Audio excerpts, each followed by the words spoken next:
Hi, I'm Sam. Have you ever felt like leaving evangelical Christianity meant losing everything? Your community, identity, even your connection with God? You're not alone. I felt that way quite a lot myself. I have a complicated relationship with Christianity. I was raised in Pentecostal Christianity. And, oftentimes it felt like rejecting that faith growing up meant rejecting God altogether. And that led to some toxic situations in my life. But I've come to understand through a lot of study and experience that is not the case, that you can retain a connection to God while sort of coming to a new understanding of what that means. So that's what I'm here to talk about. I'm Sam Bolton, here to explore big questions about theology, philosophy, spirituality, and how to find meaning in a world that's constantly changing by political upheavals, etc. So today I'm going to talk about reimagining your faith after leaving evangelicalism, finding God outside of dogma, and discovering new sources of meaning in a rapidly changing world. So thanks for tuning in. I've been watching a lot of YouTube content lately, and content about starting a YouTube channel, and they tell you to just start, so this is not polished. I don't have a fancy studio. This is my bedroom, and I'm wearing, just a black t-shirt. This is just me. Here, I got the kids in the other room I'm watching. So this is just something I'm going to try to do on a regular basis. And as things grow, I'll make changes and, we'll grow the channel from here and hopefully grow a community of people who can talk about spirituality and religion and philosophy and faith and in a safe environment where you can challenge big ideas. So that's what I'm aiming to create here. I've got a lifetime of study in philosophy and religion. I've got a bachelor's in history, I've got a master's in theology from a Christian university. And I'm, just studied different religions and philosophy my whole life. So I think I'm well versed in this topic, and I'm willing to and eager to share that with the world and create a community around that. So for many of us who grew up in evangelical spaces, leaving can feel like losing not just a belief system, but even a community and even God altogether. Like a lot of the people I grew up with, they got to a certain age and they felt like maybe this God that they were sold when they were a child, who seems very angry and judgmental, who's going to send their gay friend to hell or something like that. Maybe that's not a God they want to serve or worship. In fact, I remember I was maybe 21, 22, and I was listening to some David Icke talk, or I don't remember, or maybe it was Jordan Maxwell, one of those conspiracy guys. And all of a sudden I had this vision of Yahweh as described in the Bible and then in the book of Revelation sort of coming to earth, and he's laying waste to all the sinners and executing his judgment as predicted. And it really stuck.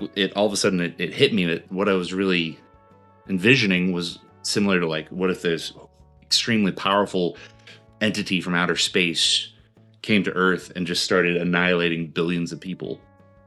Whether they claim that they had a right to do it or not, I don't think I would be okay with that, and that's not the God I would want to serve, right? And that really scared me, and I think maybe as an adult, that was one of the pivotal moments for me where I started down the path of questioning and reimagining God and what that meant, what that means.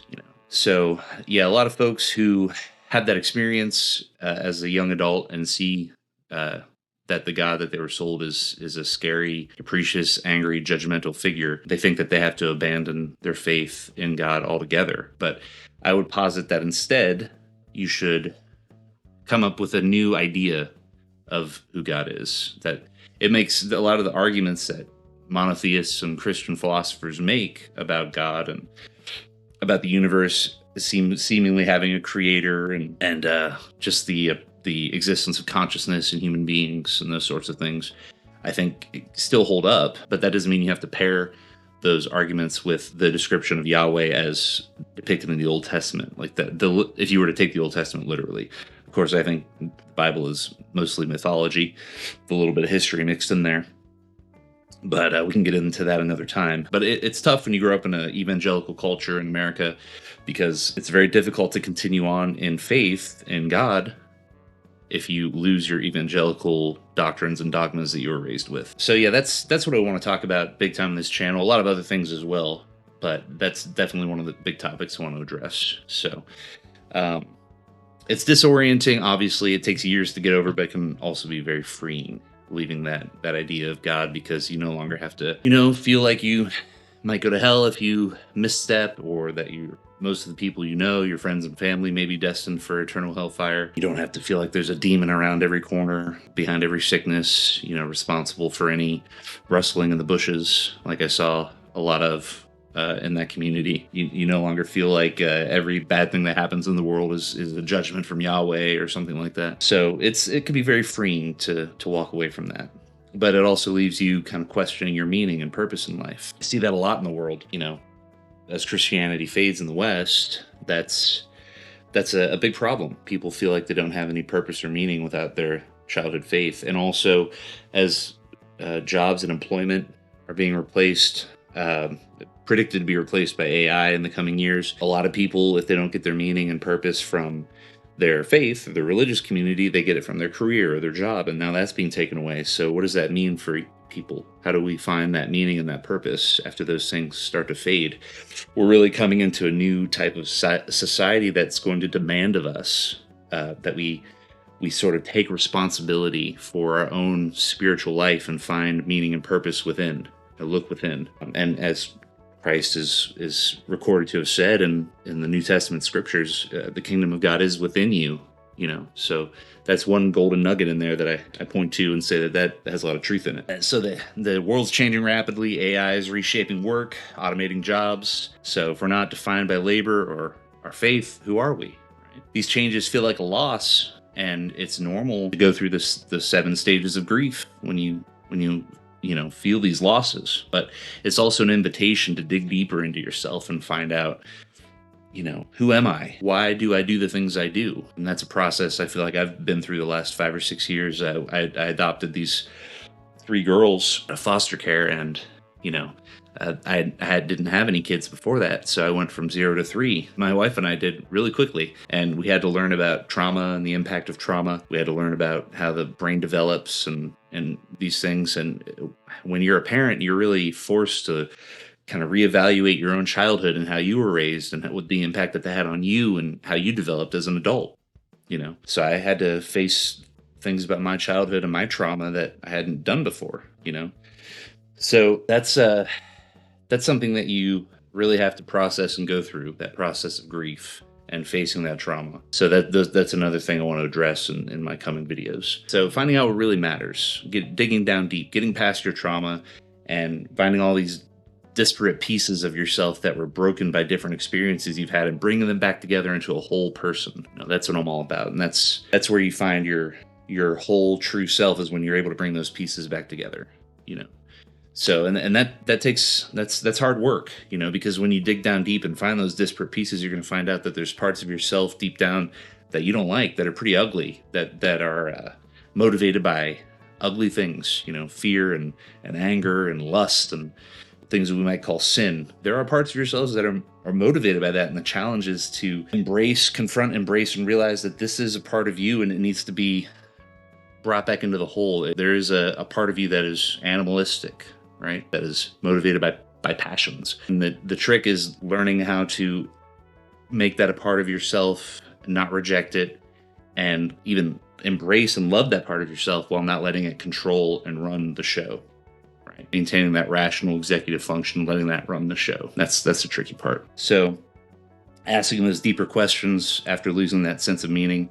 Who am I? What am I all about? And then reimagining your faith after evangelicalism, not losing your faith in God altogether. I'm not saying it's, if you think atheism makes the most sense, then, and you've done the research and the work, that's fine. I'm not saying that that's, absolutely 100% wrong or anything. But for me, I find that there's too many mysteries in the universe to completely throw out the idea of a spiritual realm or God or a creator. But there's plenty of, unique and varied ideas out there about what that means. It's not just this literal evangelical interpretation that so many of us in America grew up with. So you can still connect with the divine in other ways. Looking within you and finding it within is a major one. I recommend that. Through nature, through your relationships with other people, just quiet moments in prayer and meditation when nobody else is awake and you feel that sense of awe and wonder and inspiration. That's a connection with the divine, I feel, as well. And I don't think that is Yahweh. Yahweh is a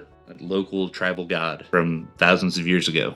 That's not the creator of the universe, I would posit. And if Yahweh exists, maybe he does. Maybe there are powerful spiritual beings, gods, quote unquote, small g gods that exist. Then that's a fearsome being that I wouldn't want to be friends with. If you read about the way he treats his followers and regards people in the Old Testament. But still, there's a power greater than Yahweh. There's a creator of the universe of perfect love and perfect justice and perfect knowledge, who isn't motivated by animalistic passions and emotions like Yahweh seems to be. So move past that idea and get to the core of who God is. St. Anselm, Thomas Aquinas, Plato, Plotinus. These are the philosophers and thinkers, I think, that really got at this transcendent, all-loving God that is at the ground of all being and is at the core of our heart as humans. So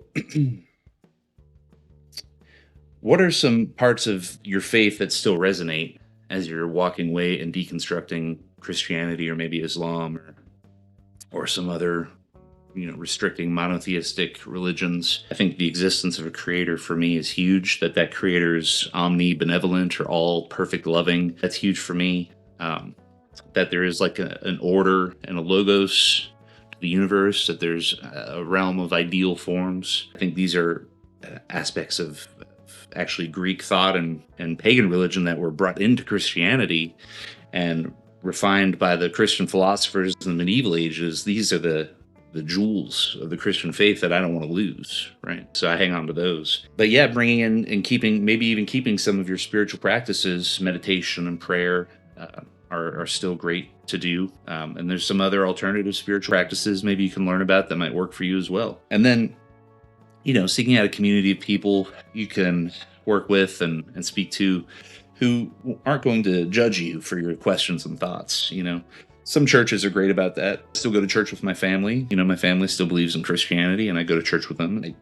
I look for folks who are friendly and and I can talk to in an open way. They're few and far between, frankly, living in the South. But also, Alcoholics Anonymous is another great place. If you read through the big book that they wrote in the 50s, the way that they interact with God and the divine, it's a very open-ended, mysterious. It's just a power greater than yourself. Right. So, a lot of AA meetings, there's a lot of conservative Christians there, but you can probably find a good meeting where people are open to talking about conceptions of God that go beyond dogma, so that's important as well. I've gotten a lot of benefit from AA and getting clean and sober. So that's another good spot. So that's important as well.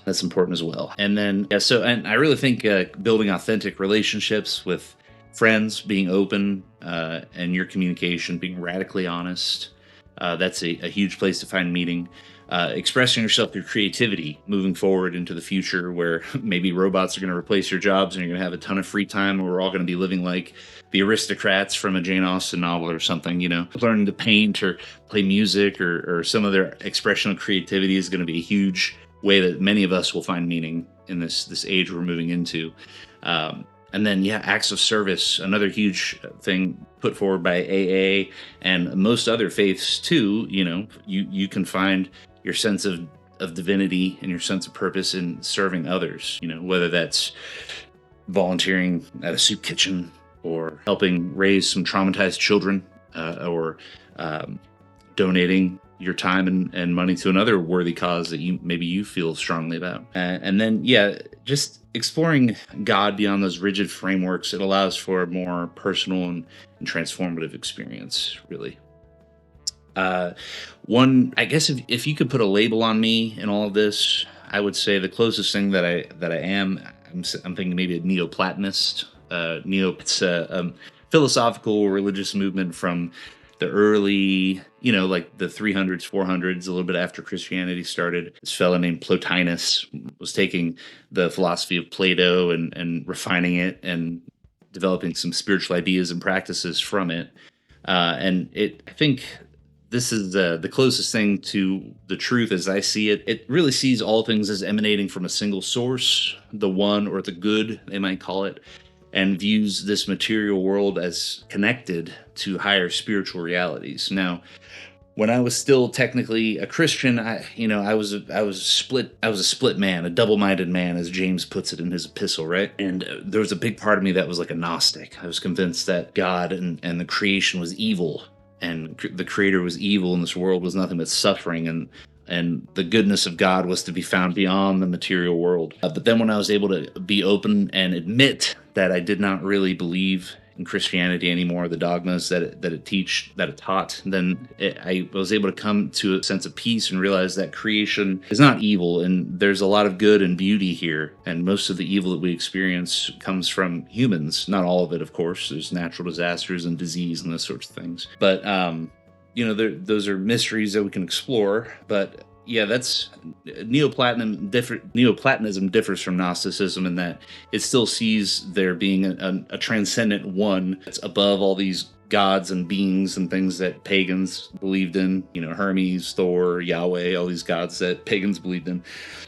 Called the One or the Good, and it's above those things, but that doesn't mean that the creation itself is evil. It's just it's lower, it's denser, and we have to learn how to connect to the higher spiritual realities and rise above the evil and the struggle here, and learn how to transmute it and make it into something good and beautiful. So yeah, I'm into that right now. I think that's the closest thing to what I am. But there's a new book that's come out, and a lot of folks are saying that this particular author has actually solved the hard problem of consciousness, you might have heard them say. It's from an author named David Bentley Hart. He's a prominent philosopher and theologian, universalist Christian, and he argues something similar, that all reality is actually grounded in mind, consciousness, that everything is full of meaning and intelligence rather than being cold and mechanical. And that's, maybe you could also describe that as idealism. And this was actually a very competitive theory or framework for reality in the 1800s, not too long ago, before materialism really grabbed hold of the West. There was actually big debates in academic communities back then between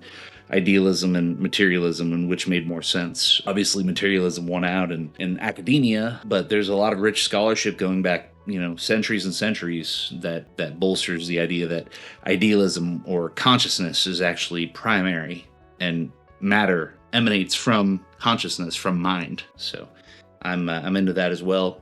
And then I had this theory I wanted to bring up. I'm just sort of spitballing some ideas that I want to elaborate on in future videos, but I had this theory that the trauma we experience and that we get so hung up on, every one of us, childhood trauma, that we sort of just walk our entire lives living with the way that it's hobbled us. This is almost a part of the human condition, right? This is something that everybody must go through, and this is the maturing process, moving from a child to an adult, is that trauma, right? Coming to grips with the harshness of reality and how you have to live and be as a human to survive and thrive in this world is a traumatic transition from the innocence of childhood. And that's really what these traumas are. And ancient, more traditional cultures, tribal cultures, indigenous people, they sort of intuitively understood this. And this is why they put their people through trials and rites of passage and ordeals. They have to go out and kill their first tiger or leopard or something by themselves with a specific ritualistic knife, at age 13 or something.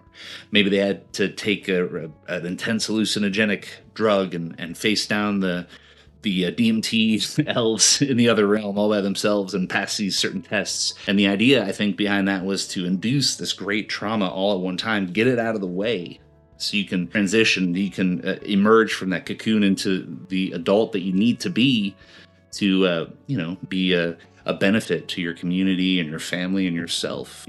We don't have these rites of passage in the West. We don't have these socially instituted rites of passage. There are certain things that certain families or communities do, but overall, you're just sort of, you're left to go to counseling for the rest of your life and learn techniques from self-help books and things to deal with this transition. But, I think it would be better if we had some sort of rite of passage when we're young to get this out of the way and help us grow up, before we turn 18. And it reminds me of that scene in Dune where Paul is, at the beginning of the original Dune book, Paul Atreides is put through this trial and this test before he goes to Dune, the planet Dune, Arrakis. It's called the Gam Jabbar. You know, the Reverend Mother of the Trades, or the B'nai Gesserit witches. She brings this box in, and he has to put his hand in it. And it gives him the sensation like his hand is being melted away with intense flame. And he feels as if that's happening. It's so realistic. And she has a needle to his neck and says, if you pull your hand out of the box, I'll prick your neck with this needle and you'll die instantly. There's a poison. So he has to stand there and he has to let the flesh burn away from his hand without moving, without wincing in pain. And this is a test to see whether, I think she even says, to test and see whether you are a man or an animal, something along those lines. So this test, these rites of passage that humans are put through, this trauma that we have to experience and overcome, this is the transition to allowing our rational brain be the captain, be in the captain's chair, and not let our animalistic impulses run the show like we do as children. And when you live that way for the rest of your life, when you live as a human and not an animal, then that's when you can build communities that thrive. That's when you can be creative and make new things. That's when you can be a benefit and a blessing to yourself and your family. But if you live as an animal, then you're a slave to your passions, right? You're a slave to your addictions, booze, food, porn, whatever it is, right? Drugs, you're a slave to your animalistic impulses. And you live a life of fear and hate and anger, because that part of us, that animalistic part of us, that's the ego, and that's the part of us that is doomed to die, right? It will die one day. And its whole purpose of being, its purpose is to do everything it can to prolong its life and to get as much stuff and experiences and just accumulation of crap that it can before it dies. And so it's constantly living by faith and by deceit. Not by faith, living by fear, by deceit, by anger. But that part of us that lives on past bodily death, I believe, is that rational mind. Reason rides the passion as a rider rides the horse, is an old Roman saying. That's the part of us that we need to develop, courage in, so it can take control of the animal and tame and break the beast part of us. So these are just some of the things that I'm interested in and want to talk about, and I'll continue making videos and seeing what people like and seeing which videos do well and which videos don't. And, I'll take it from there. But let's just recap a few points that I talked about. Leaving evangelicalism doesn't mean losing faith in God. It's actually an opportunity to reimagine and reshape it in a way that will bless you and help your life and help you in this new age we're going into, where meaning making is going to be of utmost importance. Finding meaning isn't tied to traditional frameworks like work or dogma. It can come from your relationships, your creativity, acts of service, and your reimagining of spirituality. And philosophies like Neoplatonism that really resonate with me, stories like Dune and other things, Lord of the Rings and different stories people love. These can hang on one second, that's my ringtone. Jeez. These are the things that can benefit us. I'm probably going to get copyright strike for that. Oh, geez, now I'm zooming. Oh my goodness. These are the things that are probably going to help us move forward in this world of meaning making. Okay. It's gracious. Okay. We got it. Gosh. So, the future may feel uncertain, but it's also full of possibility. By reimagining faith and embracing change, we can become something greater than we ever thought. So I'll leave you with that. Let me know what you think in the comments there, and have a great evening. God bless.